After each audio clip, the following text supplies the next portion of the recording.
Have you ever put off doing something that you enjoy? You don't have to answer that. Instead, let me show you of a trip that I wish I would have done sooner.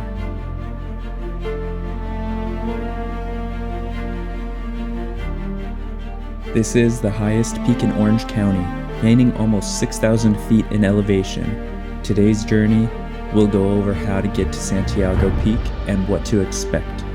So sit back and enjoy.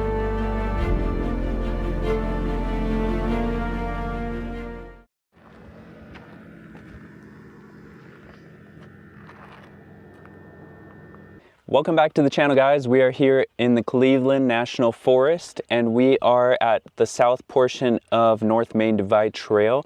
We're heading up to Santiago Peak where we'll be gaining about 6,000 feet in elevation, so we're going to be up there quite a bit.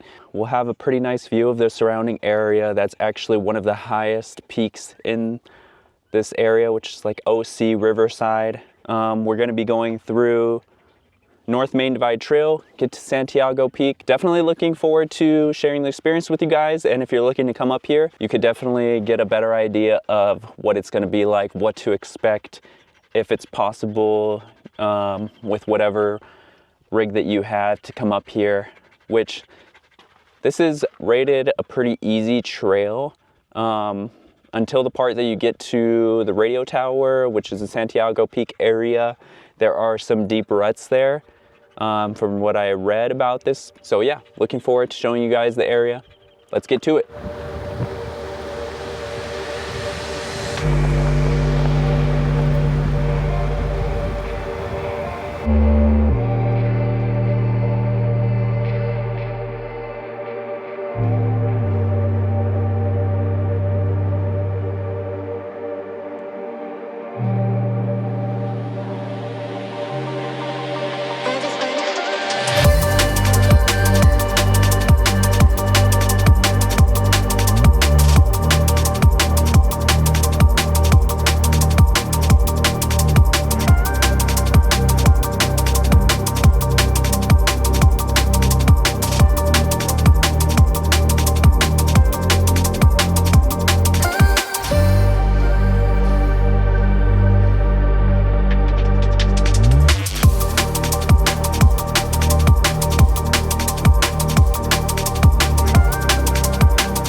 We're about halfway through the trail now, and there's this brief shoot off that leads to this this edge, this lookout pretty much, and these ruts are pretty deep. So there are some fun parts here, definitely. I did put it in 4 low just to go up here, and we're about to go back down. I'll just keep it in 4 high. It felt like nothing, but it'll definitely test your vehicle, get you a little bit more comfortable. Especially with articulation and such.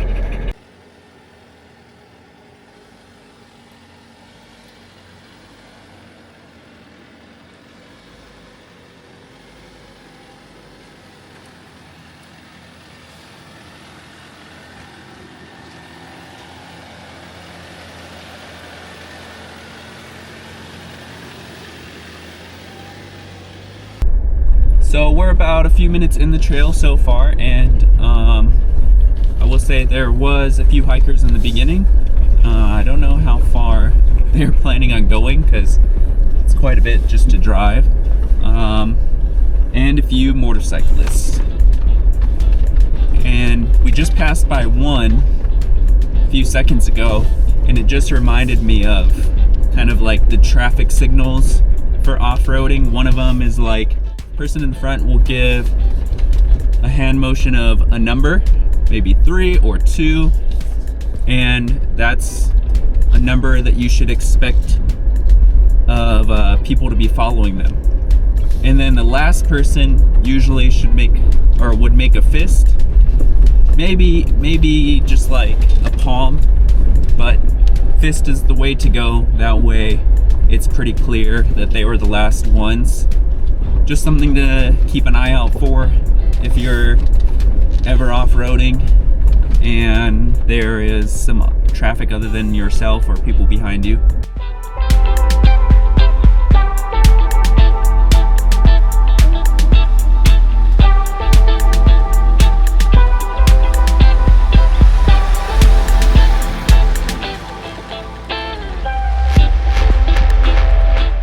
Reaching about halfway through the trail, we did come across this washed out portion of the road, and other than it being very bumpy and having some loose rocks, it was very manageable.